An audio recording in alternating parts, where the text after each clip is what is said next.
सदा विमुक्तिसाधकम् कलाधरावतंसकम् पितासि लोकरक्षकम् मुदाकरात्तमोदकम् सदा विमुक्तिसाधकम् कलाधरावतंसकम्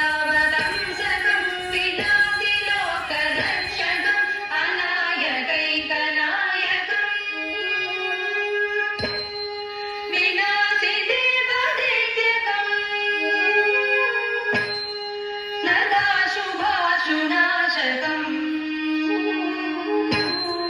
नमामि तं विनायकम्